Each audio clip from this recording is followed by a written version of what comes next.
Hello from the Busy Needle. Today we have something a little different. My youngest daughter is sewing today, and my oldest daughter is going to be the cameraman. We'll see how this works in our little sewing nook we have here if we don't trip over each other. The first thing, if you'll look here on the ironing surface, we have two little blocks. My daughter's making the cutest little quilt top. It's a kitty cat quilt top, and they're turned different ways depending, and that's going to be random, just like any cat would be. And she's using a fabric called So-So, S-E-W, S-E-W. And has all sorts of little sewing notions, buttons and tapes and sewing machines and pins. And I think this is just going to be the cutest thing. We didn't make this up ourselves. You can see this on Missouri Star Quilt Company's tutorial. Jenny Doan does this, and you can see how to do that there. But it's the cutest little block. It only takes 7 pieces to put together. And she's sewing on that over there. Let me get this out of the way off her ironing surface. Just put her ironing surface here beside her so she can press as she goes.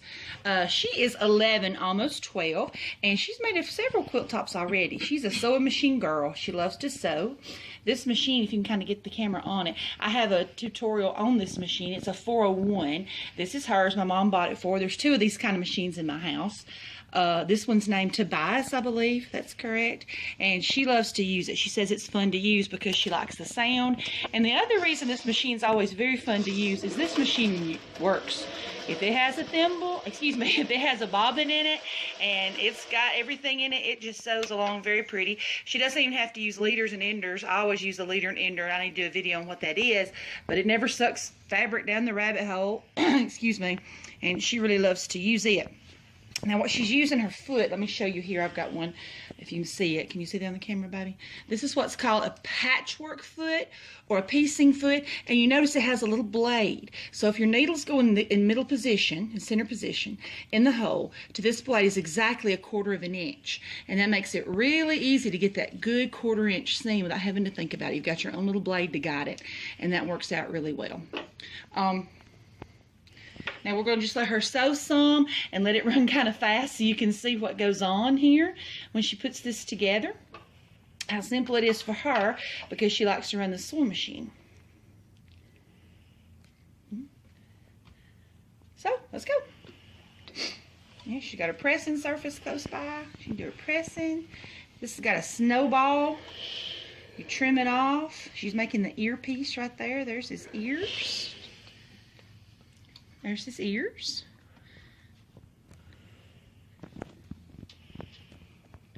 And she's attaching that to the headpiece. Be sure you got your ears going the right way when you sew that on.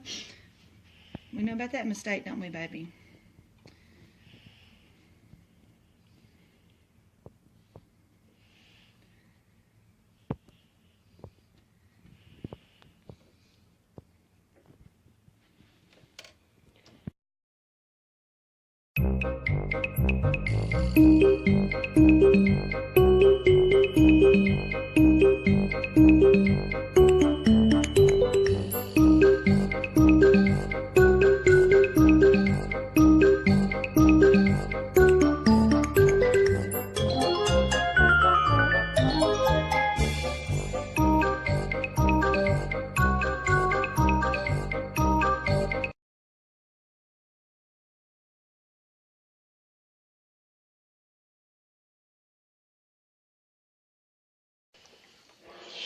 Sorry, real flat now.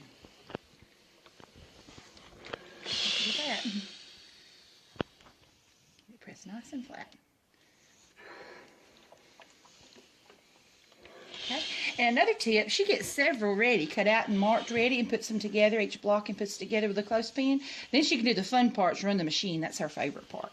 So here's another kitty cat block. This one has sewing machines on it. It needs to be trimmed up.